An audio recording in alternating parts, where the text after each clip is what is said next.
සුබම සුබ දවසක් ඔයාලා හැමෝටම. කලාතරු අතර නොවෙනස් වන තරු කිව්වොත් නිවැරදි. හැමදාම කතා කළේ නැතත් හැමදාම මුණ ගැහුනේ නැතත් නොවෙනස් වෙන ආදරයක් මගේ හිතේ හැමදාටම තියේවි. කවිය මෙහෙම කිව්වේ කාටද කියලා බලන්න වීඩියෝ එක ඉවර වෙනකම්ම බලන්න. වෙනස් වන්නේ නැති බැඳීමක් දරුවෙකුට ඇතිවන්නේ Tamanගේ ආදරණීය දෙමව්පියන් එක්ක විතරයි. ඒක මේ ලෝකේ කාටත් පොදු කාරණයක්. කාවින්ද්‍යා අධිකාරි ඇය ලංකාවටම ආදරය කරන කලා ශිල්පිනියක් විතරක් නොවේ අපේ රටේ කවුරුත් ආදරය කරන ගායන යුවලකගේ ආදරණීය දියණියක්. අතුල සමිතා මේ දෙන්නා වෙනුවෙන් කවිය නිතර දෙවිලේ ඇයගේ සමාජ මාධ්‍ය පිටුවල සටහන් පළ කරනවා. අම්මාගේ ආදරය වගේම ඇයට තාත්තාගේ ආදරයක් දැනෙන විදිය හරිම වෙනස්. හැමදාම ආදරය කරේ නැතත් හැමදාම මුණ ගැහුනේ නැතත් නොවෙනස් වන ආදරයක් මගේ හිතේ හැමදාටම තියේවි.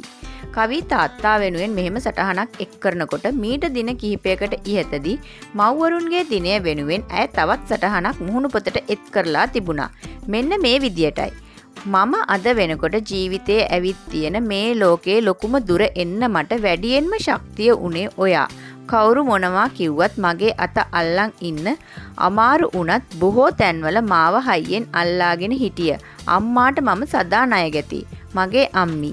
මගේ ජීවිතේ මම හුඟක් දේවල් අම්මාගෙන් ඉගෙන ගත්තේ. මට අදටත් මමට වඩා මගේ ළඟ ඉන්න මම ආදරය කරන ඒ වගේම පුංචි මිනිසුන් ගැන හරියට හිතනවා.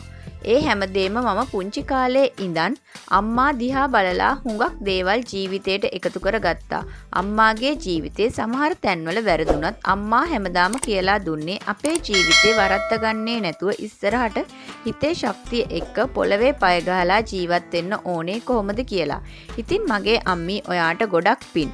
මේ දුවට ගැහැණියකට තියෙන්න ඕන උපරිම ශක්තිය දීලා උත්සාහත් කළාට මම අම්මාව ගොඩක් ජීවිතේ අඬවලා ඇති. හැබැයි මම හිතනවා ඊට එහා මම අම්මාට මම ගැන සතුටක් ආඩම්බරයක් හිතෙන්න ඉඩ තියලා ඇති කියලා. මම හැමදාම කියනා වගේ මම ඇස් පියා ගන්නතුරු ඔයාව පරිස්සමින් බලා ගන්නවා. ඔයාට පුදු සරණයි. මෙවැනි අලුත් වීඩියෝ නරඹන්න HIT TV අප සමගම රැඳෙන්න.